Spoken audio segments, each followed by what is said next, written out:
उसके बाद की क्या रणनीति है?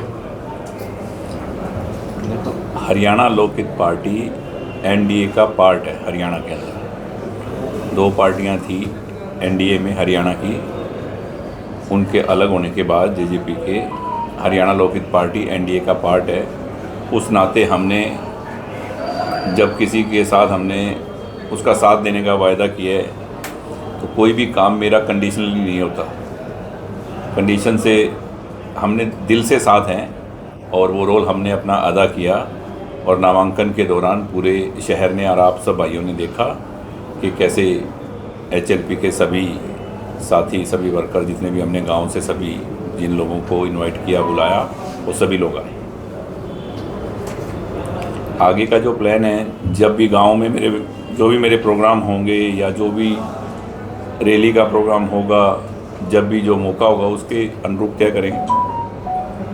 तो आप किस रूप में देख रहे हो जो पूरे देश के चुनाव को, तीसरा चरण का चुनाव कल होने जा रहा है मतदान का, तो आप देश में क्या देख रहे हैं? देखो, मेरी सोच कोई आप लोगों से अलग नहीं है। आप भी सोच रहे होंगे कि देश, अब आप देख लो सामने मोदी जी के कौन है, क्या वो आज जो देश की स्थिति है, जब उन लोगों के पास देश था, उनके हाथ में देश था, इतने सालों तक उन्होंने राज किया, क्या ये हालत थी हमारे देश की, हमारे भारत की, हमारे हिंदुस्तान का ये जो जलवा, ये जो गौरव है पूरी दुनिया में, पूरे संसार में ये था? नहीं था। क्योंकि मैं सब जगह जाता हूँ, सब जगह घूमता हूँ, पूरे हिंदुस्तान में घूमता हूँ। जिस तरह का मान सम्मान आज हिंदुस्तानियों को, भारतवासियों को, हिंदुस्तान के अलावा पूरी दुनिया में जो मिल रहा है वो पहले नहीं था। भारत को जो गौरवान्वित किया है पूरी दुनिया में मोदी जी ने, और सनातन धर्म को साथ लेकर, क्योंकि राजनीति में धर्म, हरियाणा लोकहित पार्टी का भी तो यही नारा है कि राजनीति कभी भी धर्म के बिना नहीं हो सकती।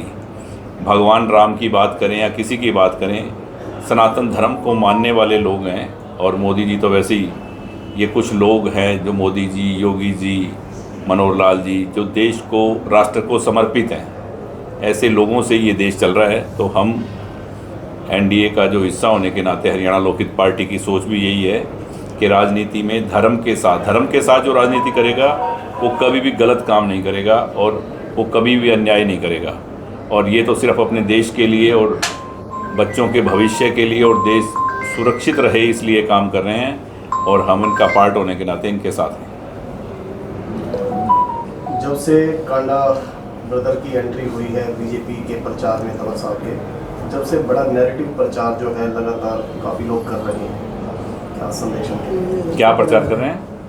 काफ़ी नैरेटिव प्रचार है आपके लिए किया जा रहा है लगातार। देखो, हर इंसान की अपनी अपनी सोच है। जो उनके साथी होंगे वो हमारे आने से कोई खुश भी नहीं होगा, तो वो अपनी बात रखते हैं। पर सच्चाई सिरसा की जनता को, सिरसा की कॉन्स्टिट्यूंसी के आसपास जितनी भी कॉन्स्टिट्यूंसी हैं, क्योंकि रानियाँ, रतिया, एलनाबाद, कालांवाली, यहाँ सब जगह हमारे कैंडिडेट खड़े हो चुके हैं। सबको हमारी नीयत, हमारी नीति, हमारे सिस्टम का मालूम है कि हमारी क्या सोच है। इसलिए किसी के बोलने से कुछ नहीं, सबको पता है कि ये अगर लगे हैं तो दिल से और सच्चाई के साथ लगे हैं। क्योंकि हमें वोट देना है नरेंद्र मोदी जी को। हम चाहते हैं कि सनातन धर्म को मानने वाले हमारे देश के भविष्य, बच्चों के भविष्य के लिए, सनातन धर्म के लिए, और देश सुरक्षित रहे, सुरक्षित हाथों में रहे, इसके लिए हमें नरेंद्र मोदी जी को वोट करना है। और हम सब नरेंद्र मोदी जी को वोट करने की अपील करते हैं कि सिरसा संत महात्माओं, गुरुओं, पीर फकीर, पैगंबरों की धरा है। यहाँ हर व्यक्ति धर्म के साथ जुड़ा हुआ है और हर व्यक्ति धार्मिक, क्योंकि धर्म नगरी बोलते हैं सिरसा को। तो मुझे नहीं लगता कि बाबा सरसाई नाथ की नगरी से भगवान राम को मानने वाले लोग हैं यहाँ, और कुछ लोग नकारने वाले भी हैं, वो भी यहाँ हैं, ऐसी बात नहीं है। पर ज़्यादा से ज़्यादा संख्या में लोग वोट देकर और बहुत भारी बहुमत से मोदी जी को ये सीट देंगे। तो लोगों के बीच में जा रहे हैं सर, ज़्यादा से ज़्यादा वोटिंग करने के लिए भी उनको बोल रहे हैं, तो क्या मानते हैं? देखो, वोट तो इंसान का कर्तव्य है, उसका फ़र्ज़ है कि मतदान ज़्यादा से ज़्यादा करें, क्योंकि इसी से हमारे बच्चों का, हमारे देश का भविष्य तय होता है। तो मैं तो ये कहूँगा कि मतदान आप ज़्यादा से ज़्यादा करें। और मतदान इसीलिए बोलते हैं कि दान उसी व्यक्ति को करें जहाँ सार्थक हो। अपना वोट वहीं दें जहाँ आपको लगे कि हम हमारा परिवार, हमारा देश, हमारा धर्म सुरक्षित है, वहाँ हमें वोट करना चाहिए। अपने वोट को ख़राब नहीं करना चाहिए। कोई भी ऐसी जगह किसी के भी कहने से किसी भी ऐसी पार्टी को कहीं भी नहीं डालना चाहिए जहाँ लगे कि आपका मतदान, आपका दिया हुआ दान सार्थक नहीं है, जहाँ लगे कि आपके वोट की कीमत आपको नहीं मिल रही, कि आपका वोट आपके देश के लिए नहीं जा रहा, देश के भविष्य के लिए नहीं जा रहा, वहाँ नहीं डालना चाहिए। कांग्रेस का एक तरफा दावा किया जा रहा है कि एक तरफा लहर हो चुकी है। तो लहर क्या, लहर तो वो खुद ही नहीं मानते। कांग्रेस वाले जो इनके बड़े लीडर हैं वो खुद ही नहीं मानते। वो कभी ईवीएम की बात कर देते हैं, कभी किसी चीज़ की बात करते हैं। ऐसा नहीं है। पूरे देश को और पूरे कांग्रेस के शीर्ष नेतृत्व को भी सबको मालूम है कि एक बार फिर मोदी सरकार और हिंदुस्तान में मोदी जी आ रहे हैं। सीटों की मैं बात नहीं करता कि 300 से आ रहे हैं, 400 पार से आ रहे हैं, 500 पर लोगों ने पूरा मन बनाया हुआ है कि भारी बहुमत से एक बार हमने फिर मोदी जी को इस देश को उनके सुरक्षित हाथों में सौंपना है।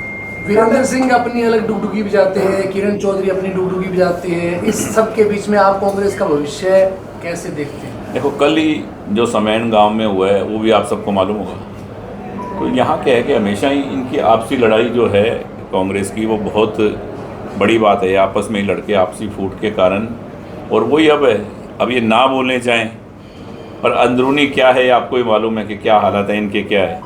और आज जो इतने लोगों को सरकार की तरफ से जो सहायता मिल रही है, तो वो लोग सब वोट देने वाले हैं मोदी जी को। और इनका तो आपको पता ही है कि आज तक पहले क्या किया है। देखो, आज भी जो कैंडिडेट हैं जो बीजेपी के सामने खड़े हैं, वो पहले भी यहाँ आए हैं, पहले भी जीते हैं, उनकी सरकार भी थी।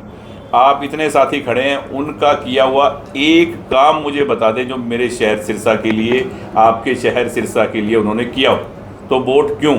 बस सीधी सी बात है। कांडा जी, कल मुख्यमंत्री आ रहे हैं सिरसा में तीसरी बार जी। तो सर डबाली में करें, उसके लिए क्या है? डबावाली में कल उनकी रैली है, गोरीवाला में शायद उनकी रैली है। उसके बाद में सिरसा आएंगे, सिरसा के लोगों से मिलेंगे, यहाँ निशुराज में रुकेंगे और यहीं हम एक रात को उनके डिनर का प्रोग्राम कर रहे हैं। शहर के लोगों से मिलवाएंगे, शहर के जो काम हैं उनके बारे में उनसे बात करेंगे कि इलेक्शन के बाद में जो शहर के कुछ काम रुके हुए हैं। वैसे तो उन्होंने अभी इंटरव्यू में मेडिकल कॉलेज के लिए खुद ही कहा, जब आए थे नामांकन के टाइम, उन्होंने खुद ही कहा कि सारी प्रक्रिया कंप्लीट हो गई है। वो आप लोगों ने कहीं दिखाया नहीं, जबकि लोगों को और हमारे शहर को इस मेडिकल कॉलेज की बहुत ज़्यादा ज़रूरत है, ताकि जल्द से जल्द ये शुरू हो और सभी के काम आएगा ये। तो ऐसे कुछ काम जो पेंडिंग है वो हम उनसे पूरे करवाएंगे जल्दी।